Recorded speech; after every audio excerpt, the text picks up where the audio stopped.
A very good evening and welcome to the 31st webinar in the ICFAI's Wise Views Interactive Webinar Series. Ladies and gentlemen, today we have an extremely distinguished thought leader.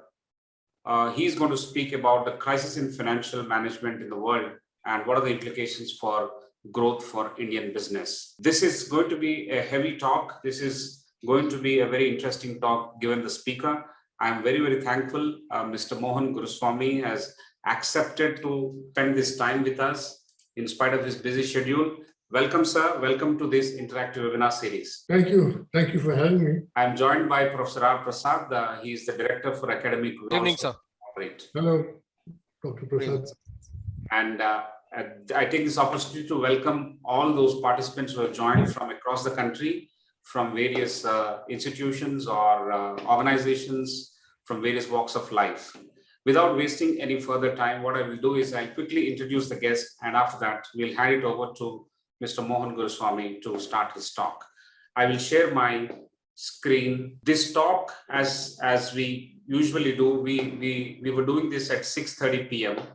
every Friday, but this time we are experimenting in terms of the timings. We moved it to 7:30 p.m. Now, we thought that 7:30 p.m. is little more comfortable, convenient to various people. As I mentioned, Mr. Mohan Swamy is going to talk about the crisis in world financial management. The agenda, as I said, from 7:30 to 7:50 p.m., roughly about 20 minutes will be the talk delivered by the guest, and the remaining 40 minutes for the Q&A moderated by me and my esteemed colleague, Mr. Prasad.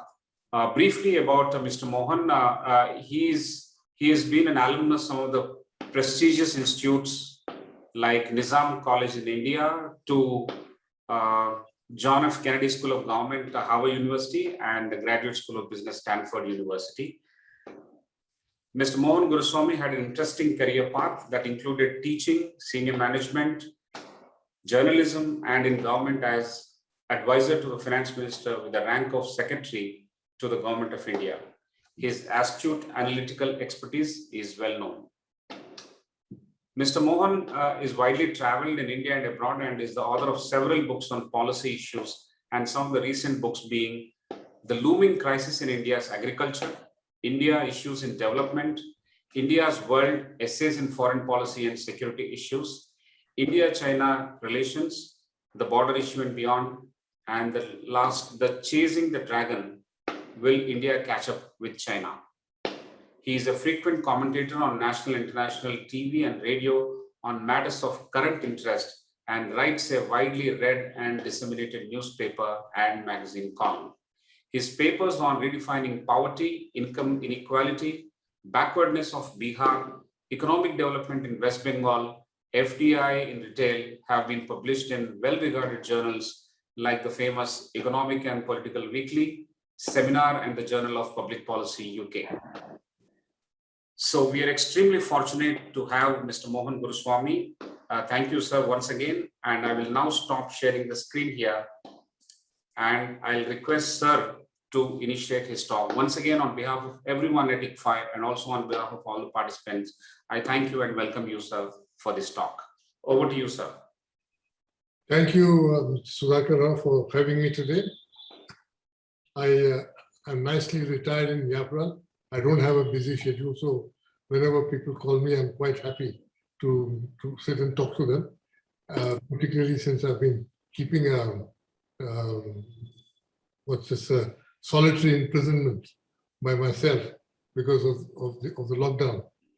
Anyway, I'll start with the world as we're seeing it. Actually, the subject itself has been wrongly labeled by me because there is no crisis in the world financial system. It's functioning quite well. But it is functioning like a system which has a very weak foundation. So any slight rocking can send it tumbling down. I'll show you why. We saw what happened when Lehman Brothers collapsed. We saw what happened when the Asian contagion took place. Slight trembles and things collapse. It's finely balanced. And it functions on a basic anomaly, and I'll point out that also to you. Now let's start from the year zero, when all the world's economies were together.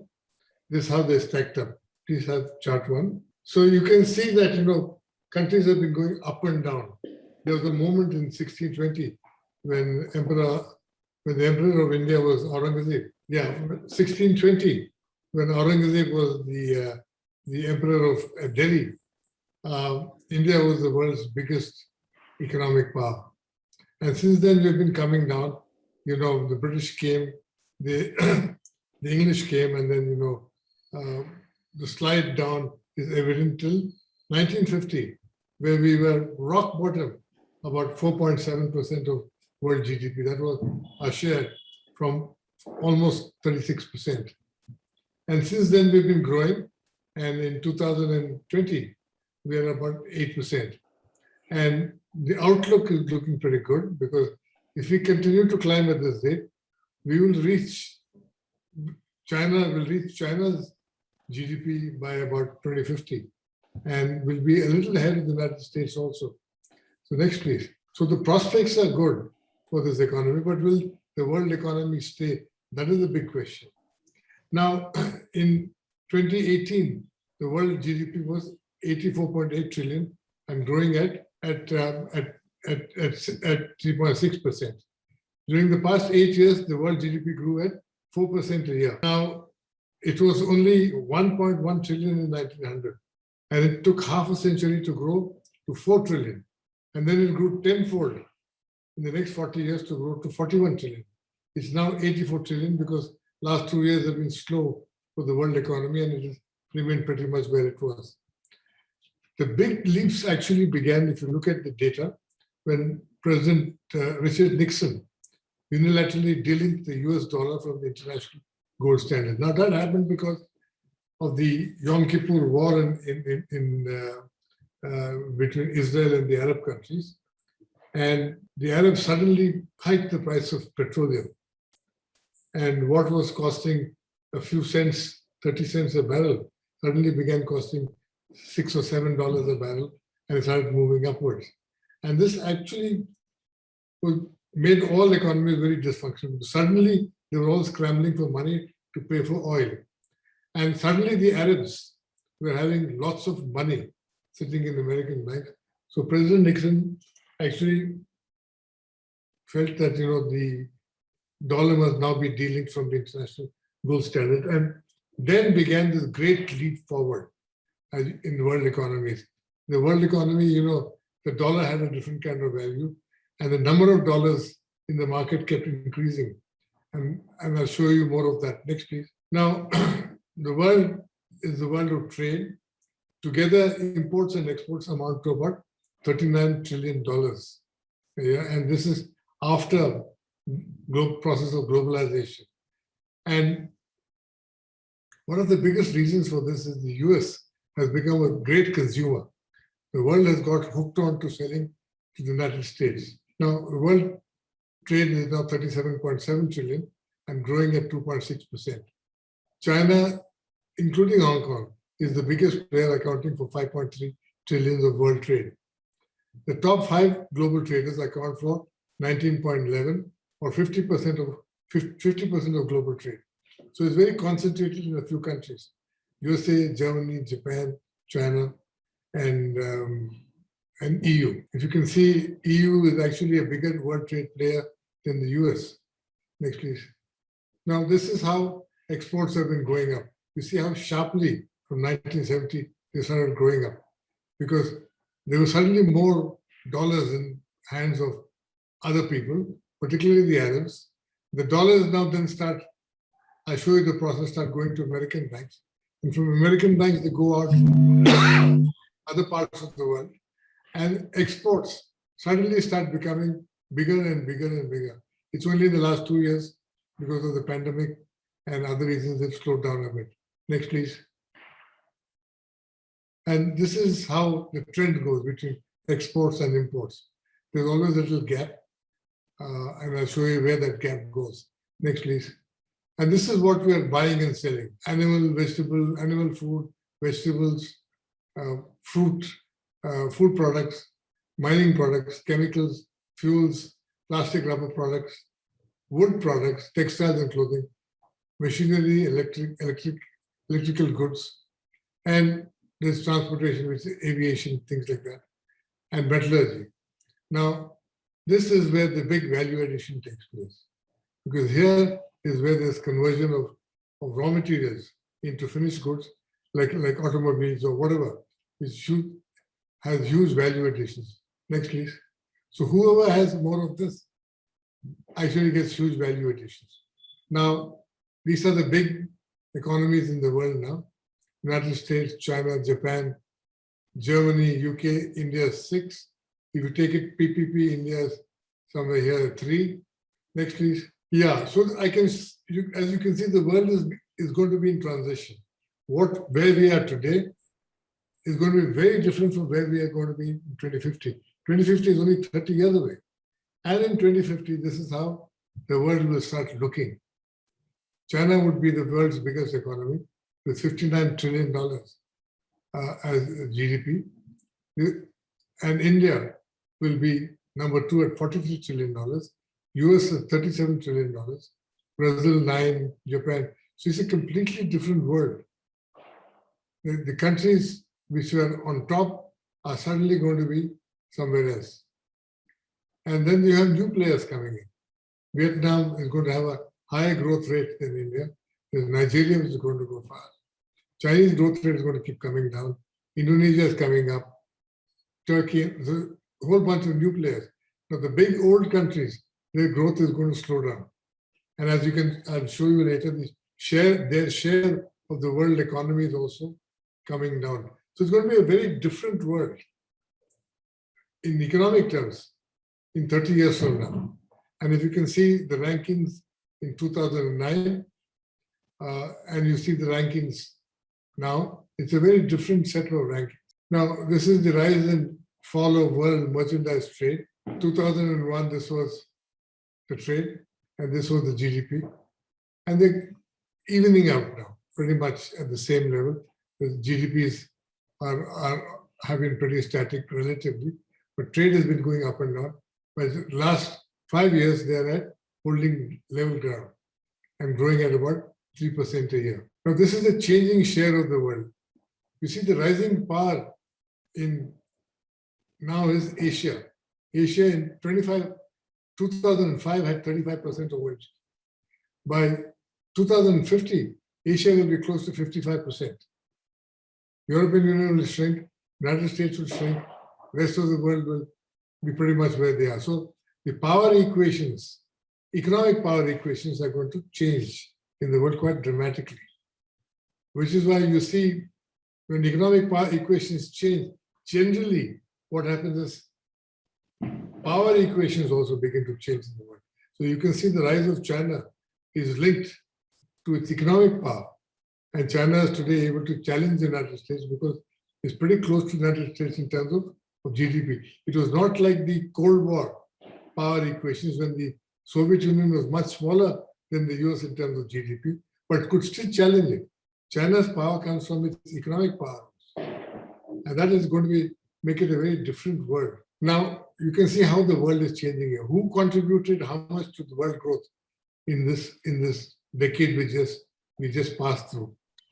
The world, China contributed 26% of world growth. This was the incremental GDP of China in those 10 years, $14 trillion. And that is 26% of the world GDP growth in that period. United States was $7 trillion, 12.8, European Union 10, India, interestingly enough, 9.9.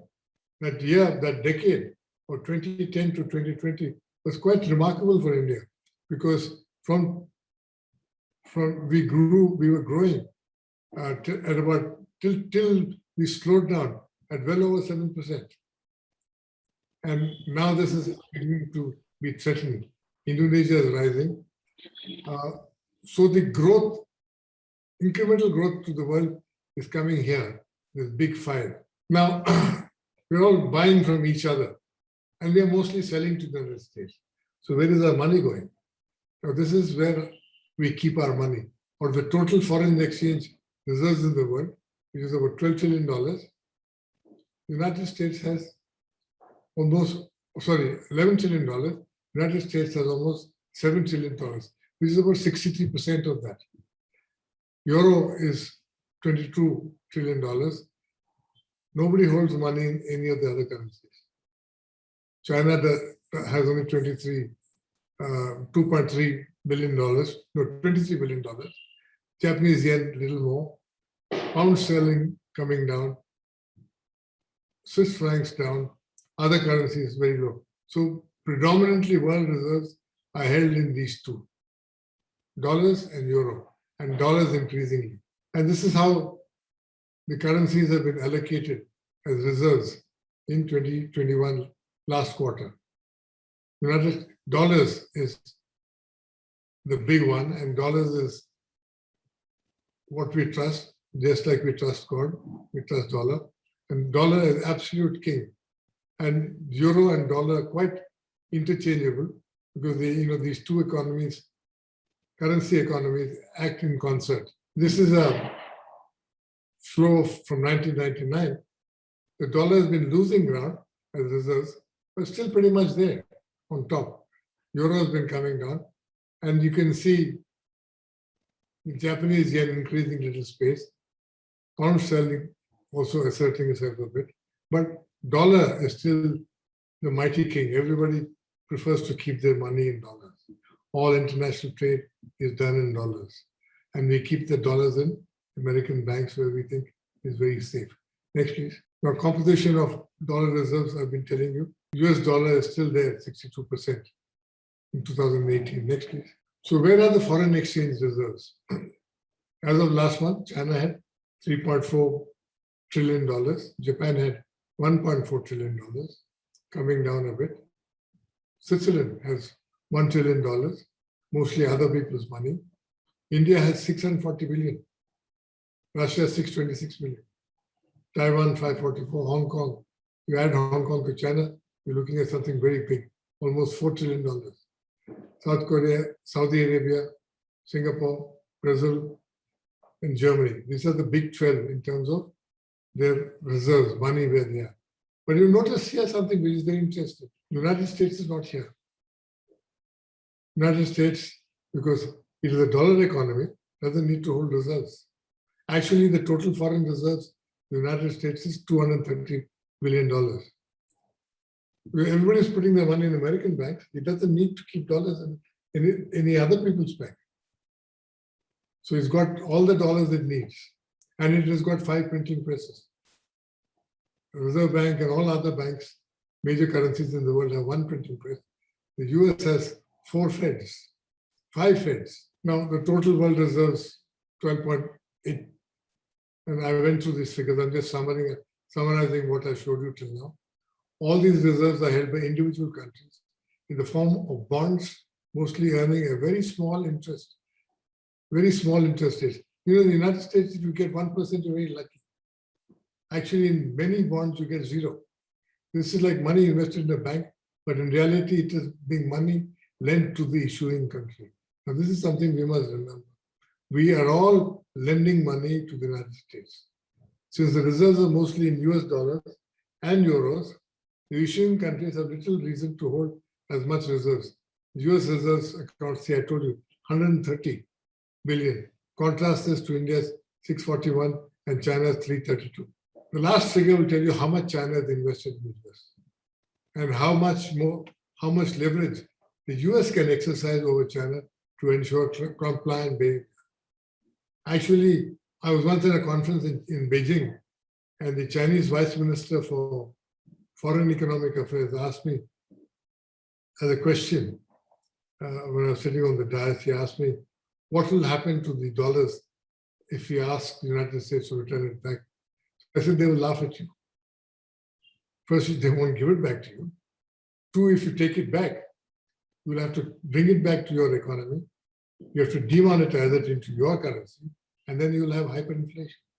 So you're stuck. So you, as a revolutionary, you should ask yourself the question, why did you exploit the working class so much and leave the money with the capitalists? Now, all this money is sitting with America. And what does America do with it? America, emerging countries like India hold 6.8 trillion. So what is actually happening in practice is we all put this money in America. They go to American banks in dollars. And what do the banks do? The banks lend it to American citizens who can buy goods for themselves. Now, US is the most indebted country. The average American citizen, his personal debt is about $53,000. The credit card debt of the United States is about $50 billion. The US is hugely indebted. And the system is so, we have so much of confidence in the US that we keep giving money to the US. So the money, you can imagine what happens. It goes to Morgan Stanley. Morgan Stanley will lend it to First National Bank of California. First National Bank in California or Wells Fargo will have thousands of account holders who it gives credit to, it has credit cards, and they will go to buy goods in Walmart. And then from Walmart, they place the order on China. And from China, it comes to America. The surplus which China gets then goes to the American bank. So it's a cyclical system. Now, if Walmart was the country, it would be the US's third biggest exporter. The Walmart alone exports from China, exports to America goods worth $85 billion a year. So where is that money coming from? It's your money, it's my money, it's Saudi Arabia's money, it's China's money, India's money, Russia's money, Arab money, all which goes to the United States because we trust the United States and it's secure, so we put our money there. Even today, if you had a choice, if you were offered Chinese currency or American currency, whose currency would you hold? Think about it in personal terms. We all prefer dollar.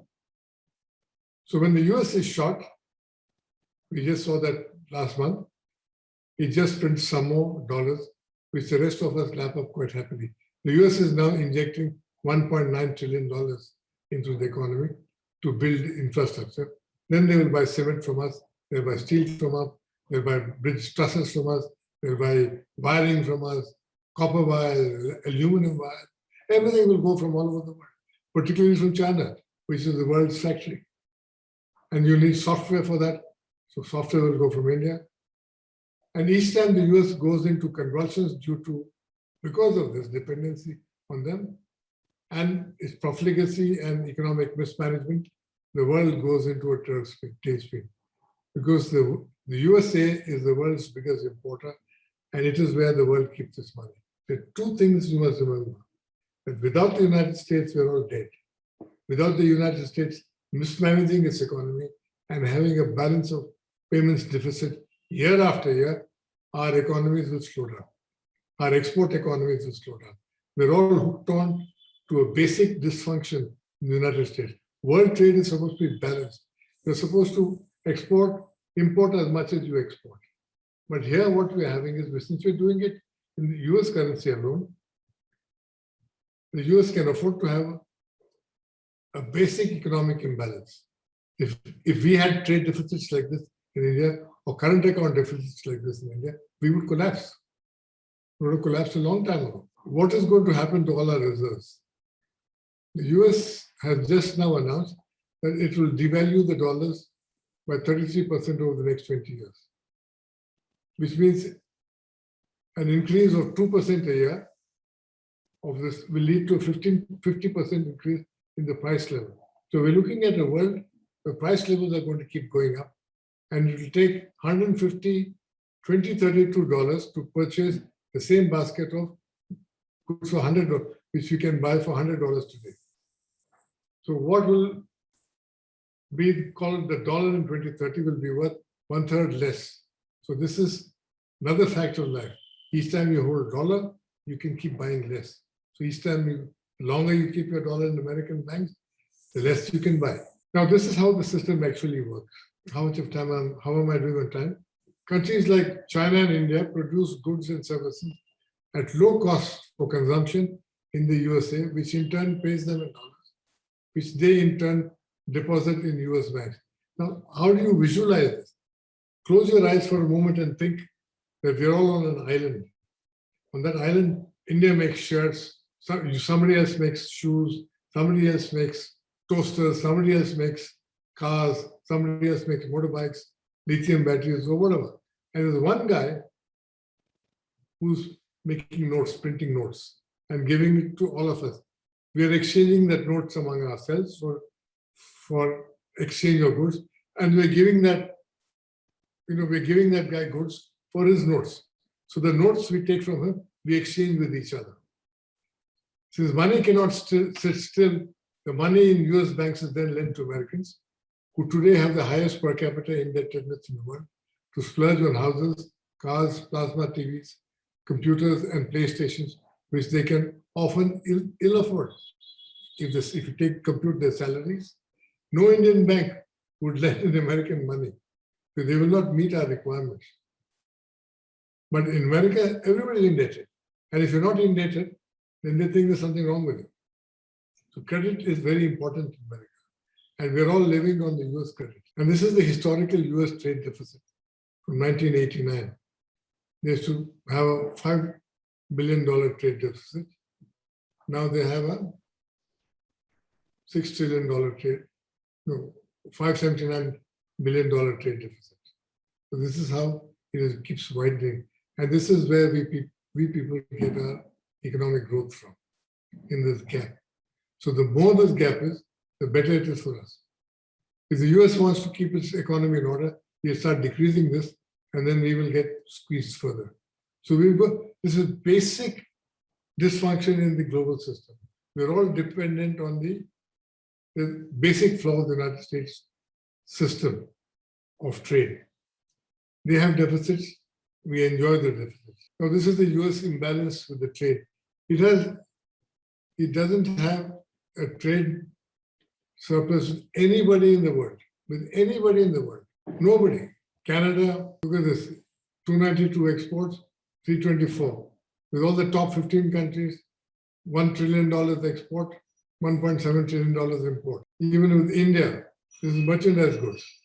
And then if you add India's $110 billion software export, you're looking at a bigger imbalance. And this is what we're all thriving upon. In addition to this, there's something else happening in the world. The profile of the world in demographic terms is changing. Now, this is what I call the wheels of life. Is when we are young, you're a baby, you have somebody looking after you, putting you in a pram and walking you around. Then you get a little bicycle and you go floating around the neighborhood. And then you go out to school or wherever you go on your bike. This is the phase of life when you are dependent on your family.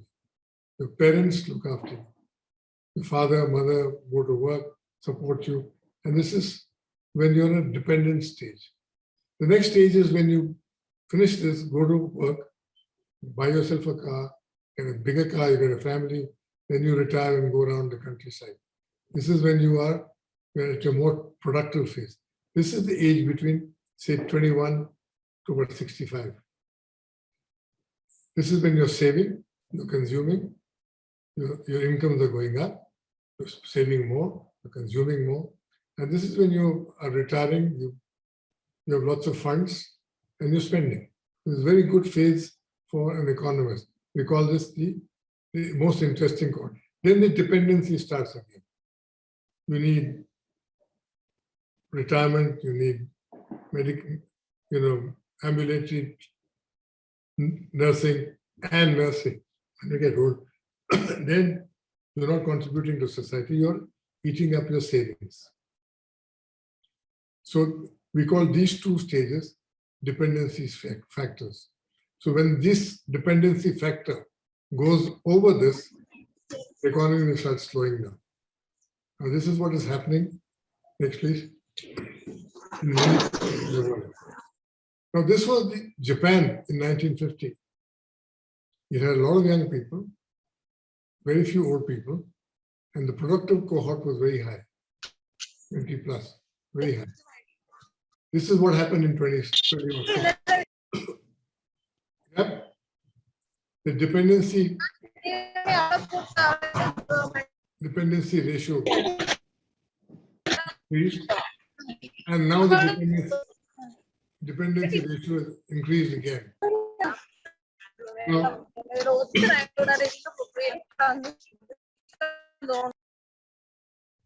now, what we've got today is Japan with 40% of its people above the age of 65. They are not producing anything. They are using up their savings and they're dependent on others to support their economy and support them. When you have a profile like this, you're just not going to grow. So whatever Japan does, whatever pump priming it does, there's no consumption. So economic growth has been flat almost for 10 years in Japan. Just unless demographics of countries change, you're not going to have economic growth. Next, please. Now, this is the structures of China and India. We were like this in 2000, China and India. Look at how our younger cohort is high and the dependency cohort is less. And this is moving very fast into this stage. We call this the demographic dividend. Provided they're productive, all of them are going to be productive. The more productive they are, the faster will be your economic growth. So you keep looking at these pyramids. There's a basic difference between the Chinese pyramid and ours. China has started slowing down demographically. Their dependency factors are going up. And this is what China will look like in 2035.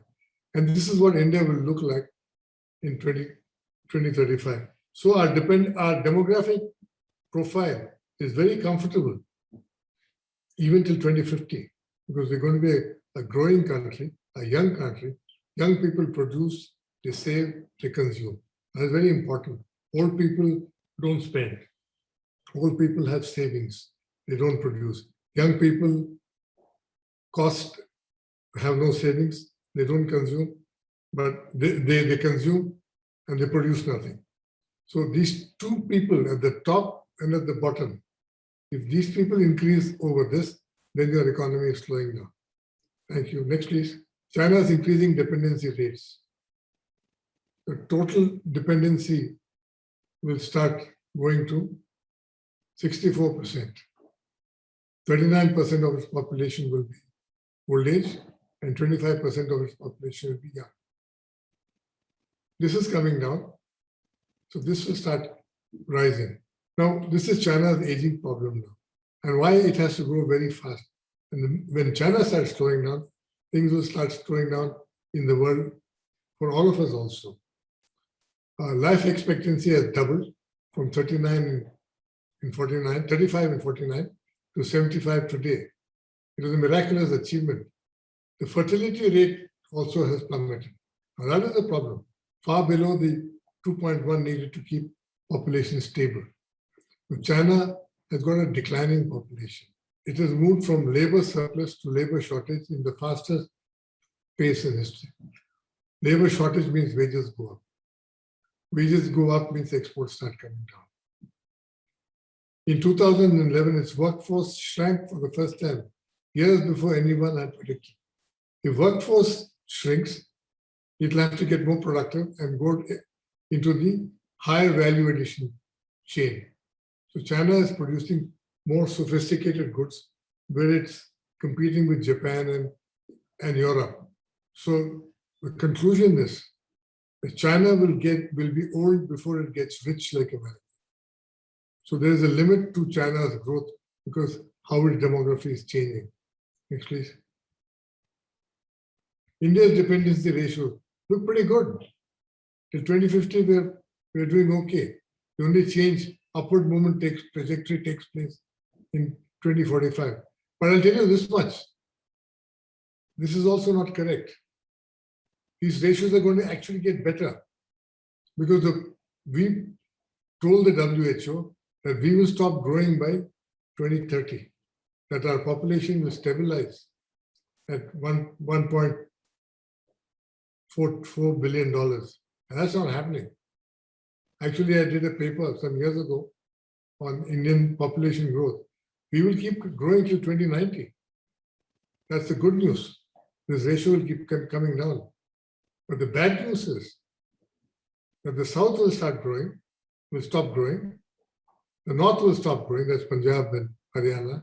The West will stop growing, Bombay, Maharashtra and Gujarat. Who will be growing?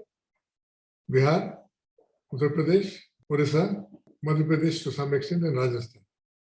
So what we call the Bihar, Madhya Pradesh, Rajasthan, Uttar Pradesh, Professor Raj Krishna gave it an acronym and called it BIMARU. The BIMARU will be growing till 2019. So you're going to have internal problems. What is going to happen is when the population of UP is young, population of Bihar is young, they will start migrating to the south. Already you see Kerala has, its migrant population is 9.5% of its total population. Kerala has got zero population growth. Tamil Nadu has reached close to that. Karnataka is getting close to that. Telangana will be last, but we will also stop growing by about another 6-7 years. So you'll have to import labor. And you're seeing labor from Orissa, labor from Bihar, labor from Jharkhand, labor from UP in Hyderabad, in Madras, in Cochin, in Bangalore, all over the country. Even in district headquarters now you have imported labor from other parts of India. You know, this whole thing about Bangladesh sending labor is rubbish. Actually, when Bangladesh's per capita income is going to go past us in 2024, we will start sending people to Bangladesh instead of Bangladesh labor coming here. The problem in India is in the northern states. They are just growing in terms of people with no economic growth. So people are going to keep flowing out. Did you see when the lockdown took place, where were people heading? They were heading to East UP and Bihar. Now, so India might look very good in terms of world financial systems. Demographic dividend is going to kick us in our teeth if we don't set things in UP, Bihar, Jharkhand, Madhya Pradesh to some extent, Rajasthan, and Orissa, set things in order there. And this is where our problems come from. Not this, the dependency factor is very good. And if we don't sort that out, we will miss this chance. If this window of opportunity goes, it will never come back for another 200 years. The world's population will go up, then come down, and then start rising again. It goes in that cycle. And so we'll have to wait for 200 years to get this window of opportunity. Now, this is the age of the middle class. The rise of the middle class is the big phenomenon in the world. Asia is predicted to add 2.5 billion people to the world's middle classes in the next 20 years. Middle class in China and India are growing at an extraordinary rate. China's middle class could swell to 50% of its population in just the next 12 years. India's middle class would rise even more rapidly because Indian households will benefit more from Indian growth than do Chinese households, given the distribution of income. Now, what does this mean when the households are growing economically? We need more refrigerators, more air conditioners, more houses, more cars, more motorbikes. The Indian market is going to keep increasing, expanding. So this is an opportunity for marketing people. Now, if you don't create your own brands, if you don't create your own companies, then the benefit of the value addition will go to foreign economies. Now, Haier, he's got a Chinese brand name. He repatriates money back to China, and no Indian company is there in the refrigerator market anymore. At one time, we had Alvin, Godrej. This is something which, as managing people, you should consider. If you don't have your own brands, then you don't get all the value addition. Now, Tata will get more value addition than Maruti, because Maruti, Suzuki, is got a huge transfer pricing system. Because Suzuki has not invested money into India because it loves India. Suzuki has invested money into India because it wants to take money from India. And the dividend stream is a small stream. We're only looking at the dividend stream all the time. We're not looking at the value addition which takes place. And the value addition which comes from, now gearboxes used to come from Suzuki till about 2000. And in 2000, some people like me who were in government started asking, why are you importing gearboxes? Why don't you make it here? So now, unless you start forcing these things, unless you start propping up some Indian brands in this, your economy will not get the best. So China has got all its own brands. Chinese car companies are bigger than the American car companies, bigger than German car companies in China. Do you have an Indian car company which is bigger than a foreign car company? You have an Indian car company which is exporting?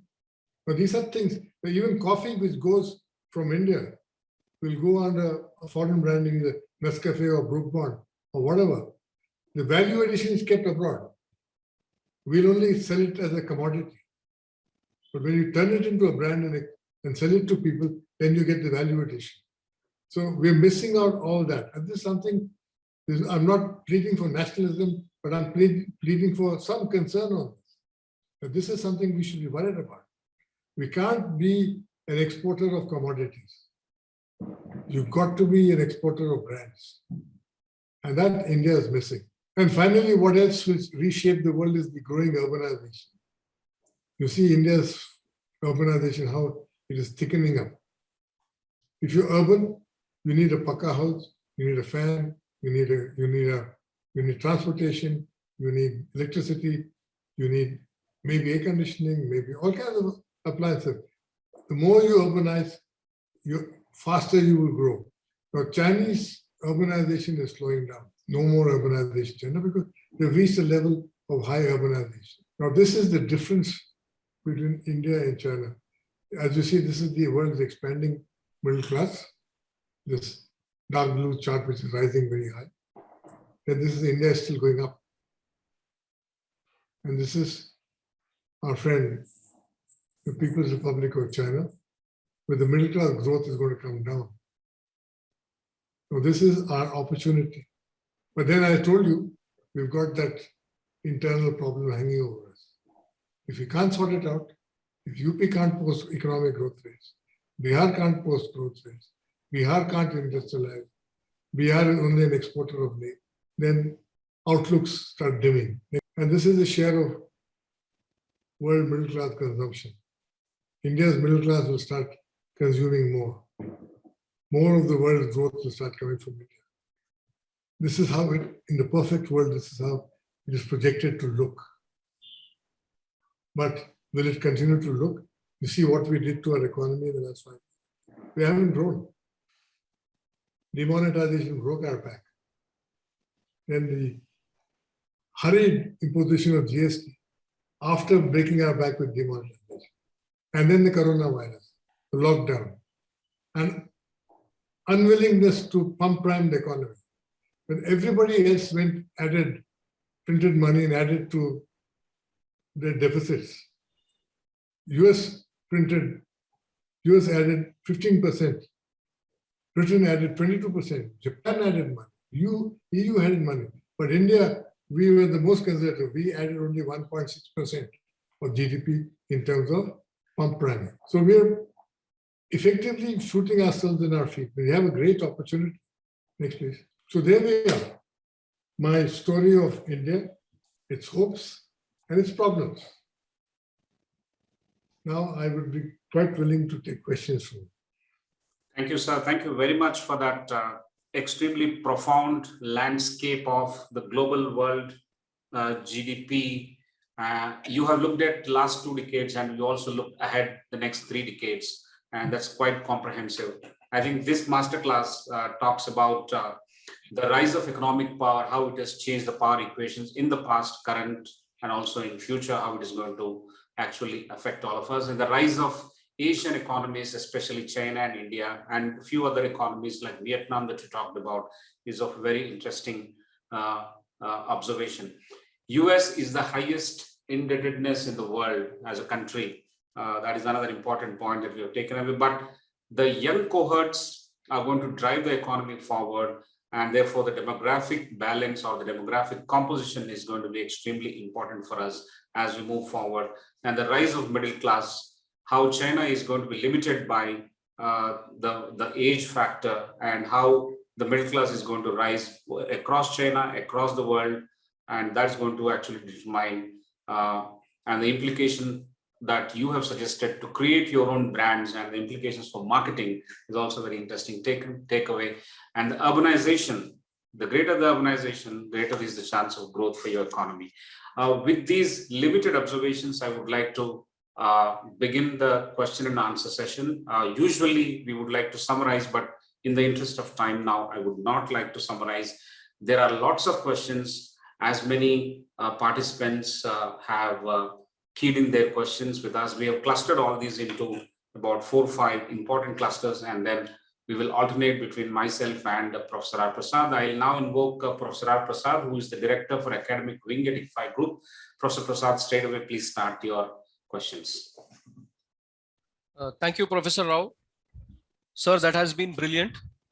In a very, very simple manner, you have communicated to us the dependence on the US, the fact that demographics impacts the economy, the fact that India has a solid advantage there, the fact that India needs to build brands in order to leverage that and keep that money here.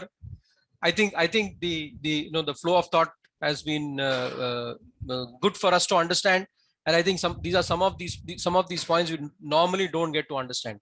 We do know that we have a demographic window, but then what to do? I think that part is something that has been communicated clearly here. I'll switch to the question, sir.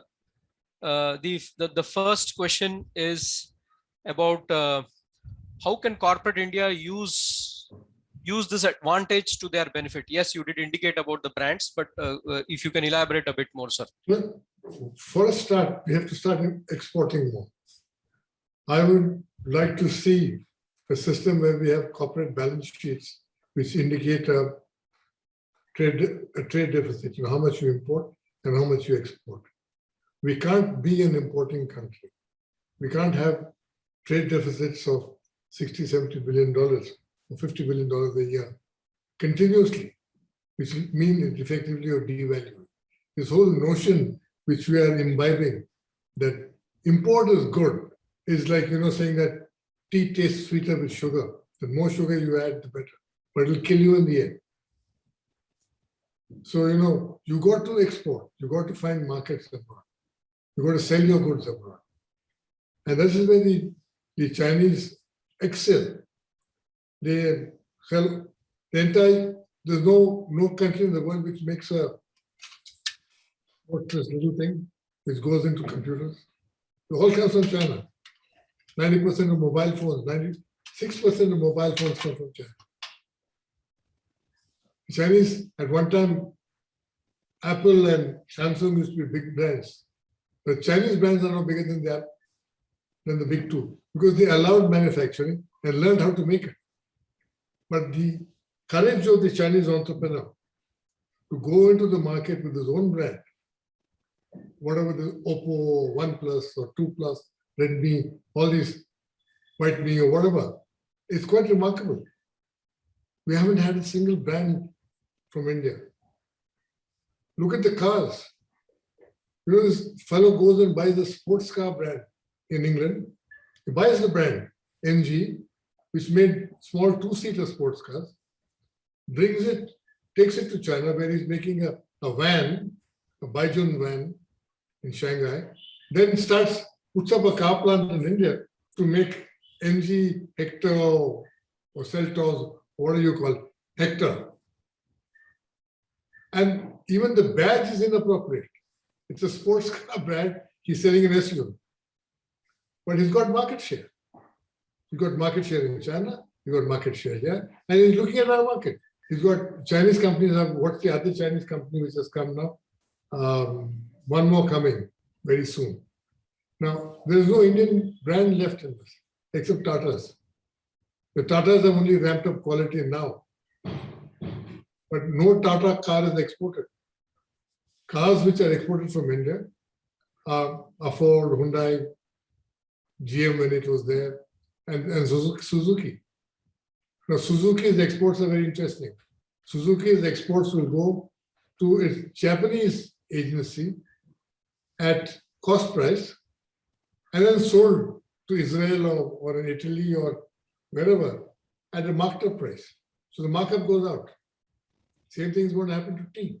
Happens in tea. Same thing happens in coffee. Same thing happens in garments.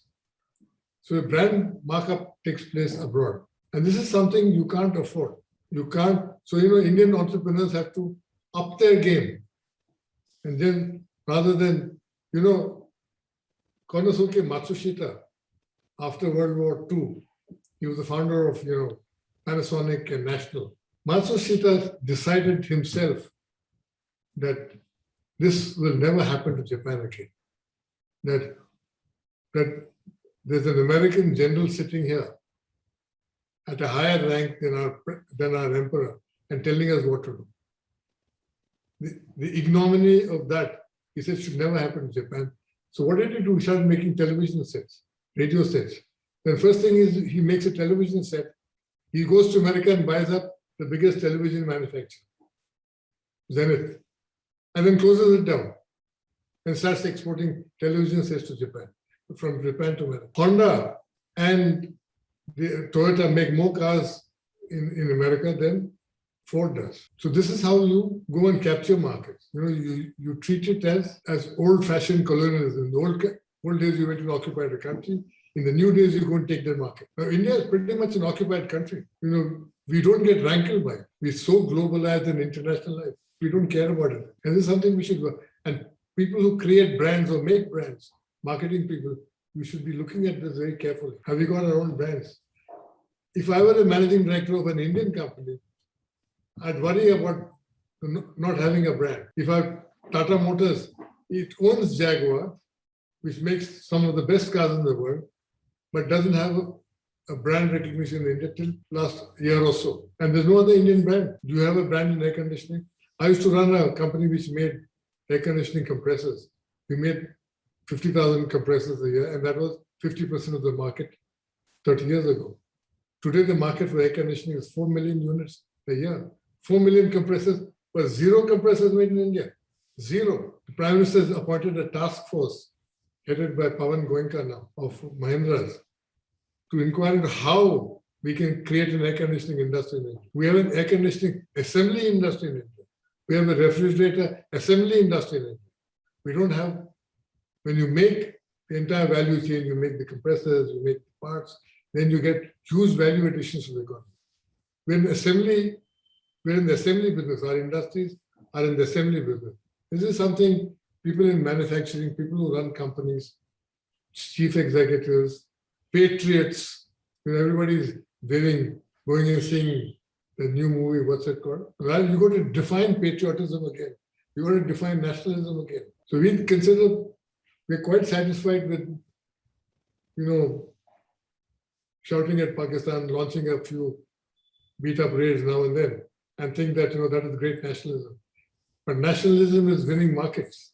You go to any European supermarket or any American supermarket, you won't see Indian goods there. There might be Indian primary commodities, some, but no goods. Do you have an Indian toothpaste? If you don't have an Indian toothpaste, how will you have Indian toothpaste abroad? The marketing men should be worried about this. Thank you, sir. I think as a management institution, you have brought up a number of issues here. I think the foremost being the making of brands and how India needs to get its value chain concept together rather than just sticking to assembling, and also how do we instill a sense of pride in ourselves more by creating value rather than other things. I must have gone to China about 30 times. And what is amazing about China is the pride in themselves. That we do it, we can do it. And I'm seeing the change in China. When I first went to China, it was, little country making small things. But now, if you see the kind of infrastructure they've got, you see the kind of machinery they make, the kind of ships they make, the kind of roads they make, the kind of bridges they lay out. It's quite extraordinary. They think big. And when Modi came to power, he said that we'll build 100 new cities and we'll network the country with bullet trains. And that's the kind of thinking you need. And now he's not able to build a bullet train from Ahmedabad to Bombay. And he's got lost completely. Now, if you look at what happened in the last few hours, and something which makes me feel very sad, he was talking about reforming the agriculture market. Today, the dysfunction you see in international trade You see it in our own agriculture. 90% of Punjab's produce is procured under MSP. 96% of Haryana's produce is procured. And that is 70% of India's procurement. Minimum support price means that a huge subsidy, high price. No procurement in Madhya Pradesh, no procurement in Tamil Nadu, which is a rice growing part, no procurement in Karnataka. There is procurement in Telangana, but he's reduced it by 29% this year, which is why KCR is sitting on dharna. Because procurement is a huge subsidy coming to you. So he's given in to a subsidy. So therefore, I feel that he's losing the plot. He can say the things, but can't do it. Anyway, sorry, that's digressing. That's politics. Management people shouldn't be in politics. Thank you, sir. The next question is essentially about the startup, the rise of startups, and a lot of news that you hear about unicorns that have come up this year. How do you connect that and bridge it to what we have been discussing, sir? Frankly, I'm an old-fashioned guy. I like to see things made by hand. I like to see a piece of metal twisted around and made into something, into a motorbike or a car or a machine or a thermos flask or whatever. This business of apps and video games and all this stuff, it makes people rich. It makes some people rich. It doesn't. I'll give you stats on this. India has $110 billion of exports of software, IT goods, and it employs about 4 million people. But whereas you have a workforce of 400 million people, so you create narrow bands, silos of economic prosperity and growth. You need to, if you're an economist, you're going to look at the whole country. Corporate people think their responsibility ends with making profits. I think there's little more responsibility to corporate people than making profits. Right. So, the startups are not very convinced. It's all a valuation game. Now, this 150 PE kind of ratings is ridiculous. When are these companies ever going to make money? Except take your money. Thank you, sir. I think you have defined the challenge in this and the problem which the others face, therefore. Due to paucity of time, I'll close this cluster and hand it back to Professor Sudhakar Rao for the next cluster. Thank you very much, sir. I think it is getting more and more interesting, and the discussion is getting deeper as well, including being wider. I will ask only one question, sir. Of all the things that you presented in terms of the trends in the global economic reshaping and how it is going to change the power equation, what are the implications of that on the following things? One is on personal finance, the second on Indian stock market, and how we're going to envisage the economic divide that we already see in this country. Predominantly these three points. Yeah, I'll take the stock markets first because something I was looking at today. Now, there is something which I know a little more about because I used to work in the finance ministry. Stock markets go up and down in India, not because of the economy. Not because of the economy. When Dr. Manmohan Singh became Prime Minister, Finance Minister in 1991, you remember how the stock market shot up. There was a certain gentleman called Harshad Mehta, who said, I'm bullish on the Indian economy, and started driving up. And when Dr. Singh was asked about it, and I was one of the people who asked him in a meeting about it, he said it's the sign of confidence in how I'm handling the economy. And the economy was contracting at that time. In the first year of Dr. Singh, the economy contracted 3%. And then it started picking up. And mind you, the economy didn't grow beyond 5.6% till 2000. Stock market has nothing to do in India with the economy. How stock market goes up depends on foreign funds. If foreign funds come in, market goes up. If you look at foreign funds which came in the last 6 months, there's a huge flow of foreign funds coming in, short-term funds, and driving up the Sensex, driving up the Nifty. Did the economy grow? Did corporate profits grow? Corporate profits have come down. Economy has contracted. And why is Sensex going up? Theory tells us that stock markets will boom when people are saving. They go to market to buy shares, and the shares are used, money being raised and being used to invest. That's not happening. It's now a gambler's ring. You drive up, then the foreign institutional investors will book profits, drop the market down by say 10, 12,000 points, and is bound to go down in the next 3 months by about 60,000. Now it'll go down quite a bit. And then they'll come back again to book profits next time. Take it up, book profits. So we are a milch cow for them to come and milk every now and then. And these are the fellows who are hugely invested in no exchange controls, no. When Chidambaram said that you must have a Tobin tax of 1%, Professor Tobin, who got the Nobel Prize, said you must have a Tobin tax. When money comes in, you tax it. Money goes out, you tax it. Chidambaram proposed 0.25%, and these fellows made such a noise, as if socialism is coming back, and they backed off. Manmohan Singh's government was notable for backing down very quickly, and they backed off. But you got to slow the ingress and exit of foreign institutional finance. Foreign direct investment is very different from FII, whereas we tend to bundle them together and say foreign investment going. How much is FDI? And how much of FDI is coming to buy set up greenfield industries? How much of FDI is coming to buy existing companies?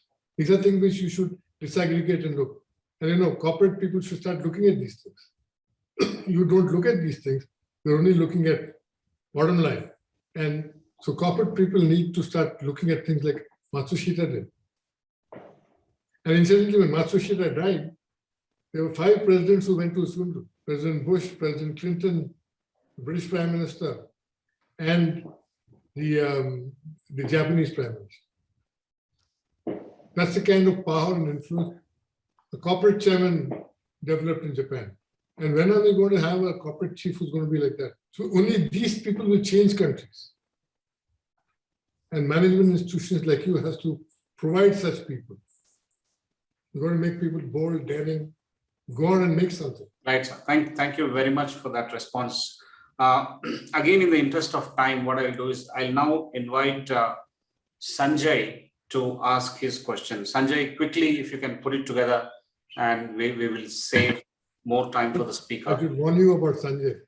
He normally has 3 or 4 questions bundled in one. Yeah, you have to ask only one. I have only question, one, sir. Thanks a lot for a wonderful presentation. I mean, I was grappling for data, and I think most of the kids over here might be still grappling to understand the data that has been thrown at them so quickly and so fast. In fact, it is like Thompson from the older days coming on to bowl to the Indians.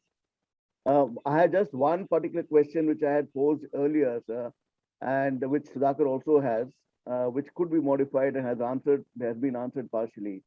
The focus on education, which needs to be the core to build value in the society, is what is going to be the driver for the future for the Bimaru belt. Unless and until politics aligns with that, and our roti, kapda, makan, healthcare, and education are actually addressing skilling as well as value addition opportunities in all these sectors, along with our macroeconomic index put in place, the old input-output matrix story that we talk about. Unless and until we actually focus it in that particular manner and have credible data to achieve all these things, whatever we might want to do with all our demographic dividend will actually lead us nowhere.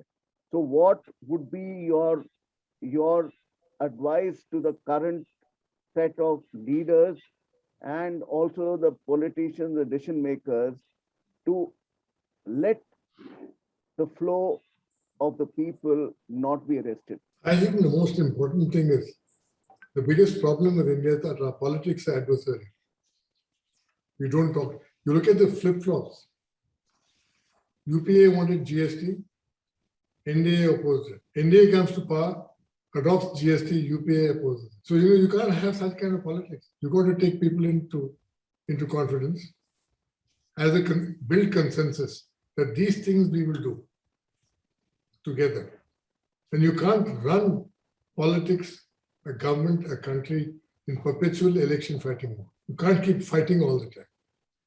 You've got to have debate. You've got to have discussion. And all we have today is assaults. Even today, 7 years after he's in power, Modi is still remembering Jawaharlal. You can't keep doing this forever. Once you can do it, 2014, 2015, 16, now it is counterproductive. It's not going to work. You got to set right the country. What are you doing? Why is the vaccination rate so low? If your vaccination rate is down to 35 lakhs a day instead of 1 million a day, when are you going to complete 100 million? If you don't vaccinate your people, the third wave of corona comes is going to destroy the economy. The third wave has begun in Germany, in Austria. Austria shut down today. Germany is shutting down. It will come to us sooner because you are allowing air travel to come in as of yesterday. You know what happened between Wuhan first shutdown and our shutdown is 8 million travelers, 8 lakh travelers came from all these countries. So the pattern was very interesting. From China, you go to Iran. From Iran, Indian pilgrims go to Qom. They bring the virus to India.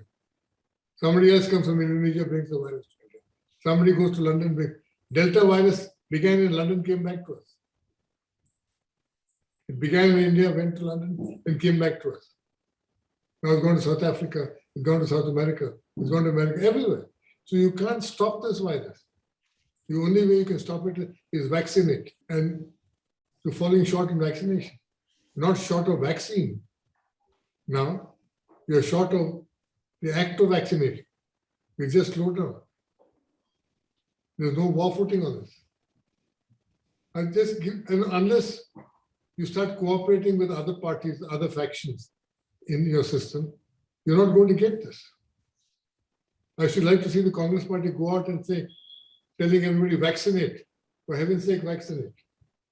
But Congress party won't do it because they'll think of it as helping Modi. But in the end, it only destroys us. So there's so many places where we could have, for instance, on the China border, we could have a consensus on what the border is.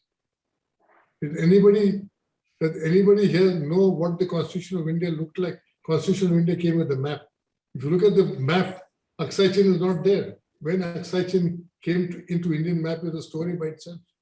Why can't we have a consensus? Are we ever going to get Aksai Chin back? Are you going to go to war with Pakistan to get POK back? Anybody who said POK, who's looked at the terrain and who's looked at satellite maps, you can never get it back. You will need 2 million men to go and march in to take the place. There's an old military saying that mountains eat up men. So we are engrossed with all these things. There's no consensus on anything. Because if Prime Minister Modi gives a little let, Rahul Gandhi will jump on him. And if Rahul Gandhi, by some quirk of fate or some wrong deal of fate, becomes Prime Minister, Modi will jump on him. So we need consensus in our system, like you need consensus in companies. In companies where you have a lot of politicking, you have very little growth. So you need the Japanese Ringisho system, where people keep consulting all the time.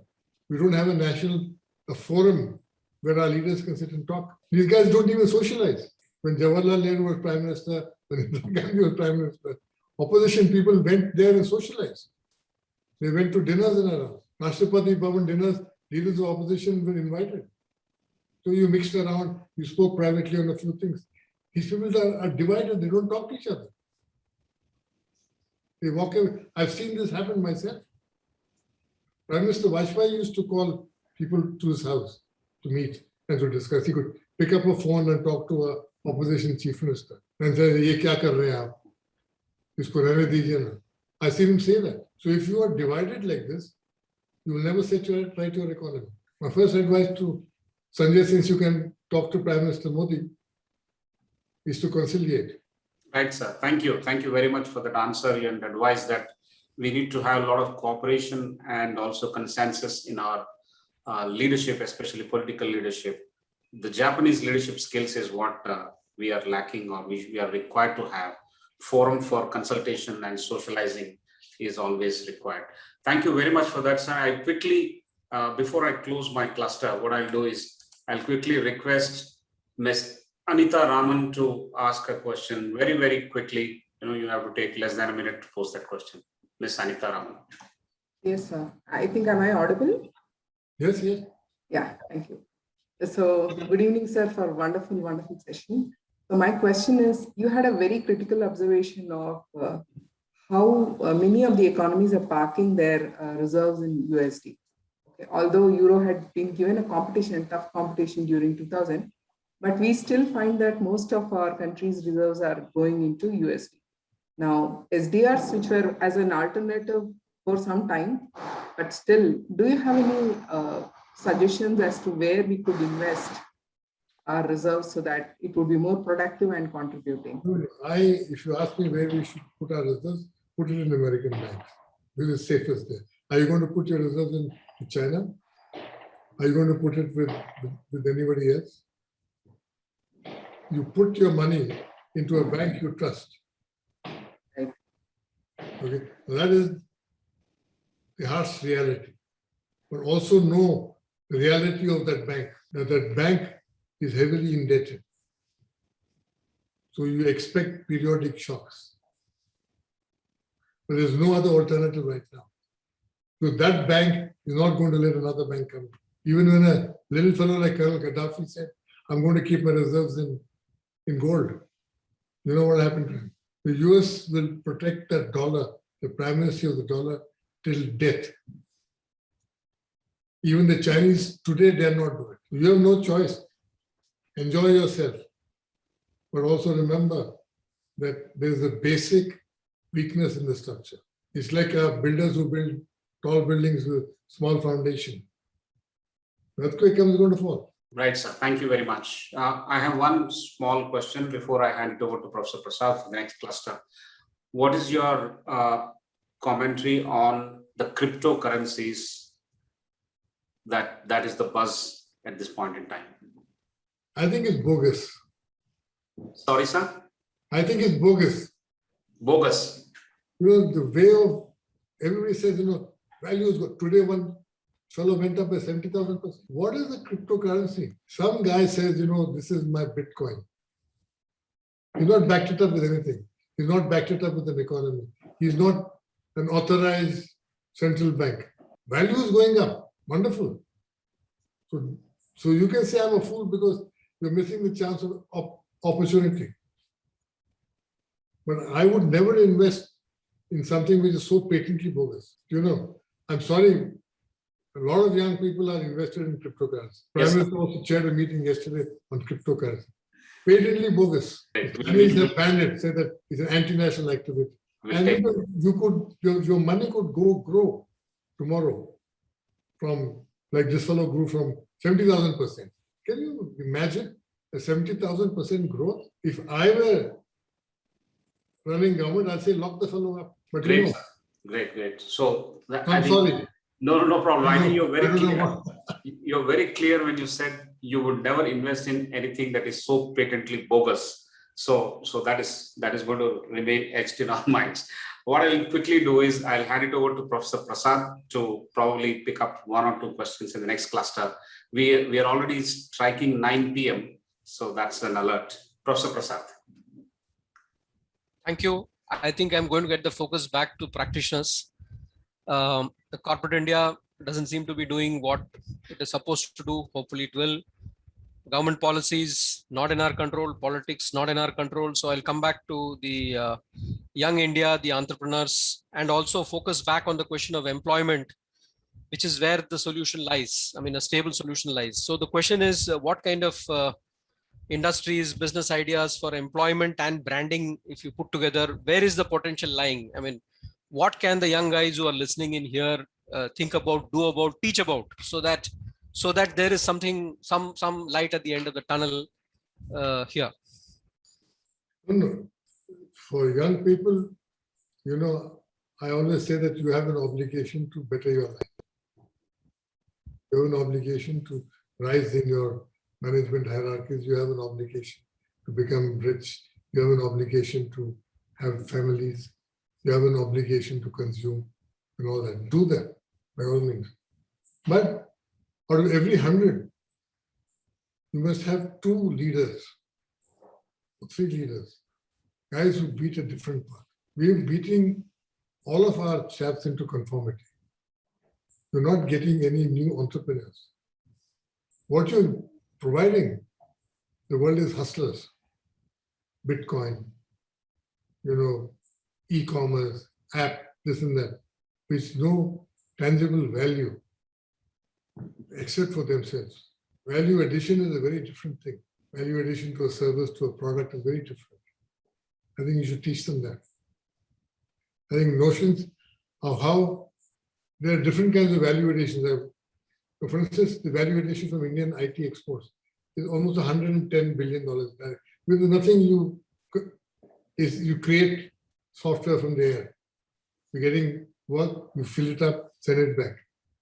So what you invested in a computer, some Wi-Fi and all this stuff, you created value addition. The Chinese, for all their huge industry, their value addition is only 37 or 40% of ours in terms of their merchandise goods export. But what that value addition does, it creates employment for 280 million people. And that is the kind of differences I think we need to teach. I think policy analysis becomes very important. Thank you, sir. I think value addition, which creates employment, and the necessary additional information and skills to achieve that. This is what educational institutions should be focusing on. Thank you. I think with that question, I get back to Professor Sudhakar Rao. Yeah, thank you very much. Sir, we are at 9 p.m. So I am little scared of the time that I have sought from you, and I have retained you for a longer time than what I initially asked for. However, I would like to open it for one question from the audience, and after that we'll wind it up. Ladies and gentlemen, if you have one brilliant question, you will come up. If it is not brilliant, we'll not allow it. Just kidding. Please feel free to ask the question. India now holding almost 3% of the wealth, the world wealth, and the population is 17.7%. And at the same time, China population, it is 17.8% and holding the wealth of 23% of the world. Now, if we can see with the almost the same population, China, it is now 20 times ahead of India. Okay. At the same time, China population growth is 3%, but Indian population growth 18%. 18% at this juncture, because some of the for every 100 births at this juncture, India accountability is 15. Maybe I am partially wrong, but it is more than 15, in between 15 to 18 for every 100 births at this juncture. However, as far as my concern, we are almost since last 15 years, what we are using the buzzword of demographic dividend, we are not used in a good manner. And next we have only around 15 to 20 years of period. Okay. In this 15 to 20 years of period, there is a skill gap. Okay. Because our productivity almost occupies 17.7% of the population. Still our productivity, it is 3% of the wealth. So this kind of gap, how in our society, how we are going to fill these gaps in the next 20 years. These are all the big challenges. Of course, government side a lot can do, but individually also, what you can suggest at individual level, as you are observing so many economies in the world. Clearly, some of your numbers are off, but it's okay. General point is there that We can't be like this for long. We have a short window of opportunity, 30 years or so. And in that, we've got to pick up and grow. Okay? And we distribute our wealth, educate our people, increase lifestyles, life expectancy, improve lifestyle. A lot of things to be done, short period of time. 30 years is nothing in a nation's life. 30, 40 years just goes by. But how do you start it? What we have, something which I shouldn't be saying, but I'd like to see 1 million mutinies in the country, everybody challenging the system and saying, why is this way? We don't fight for our rights. We don't fight for responsive government. When the garbage outside your house is not picked up, you don't say anything. When Bijli gets cut, you don't say anything. We become mutinous once in a while. But you got to be mutinous all the time. That means you are not accepting the status quo.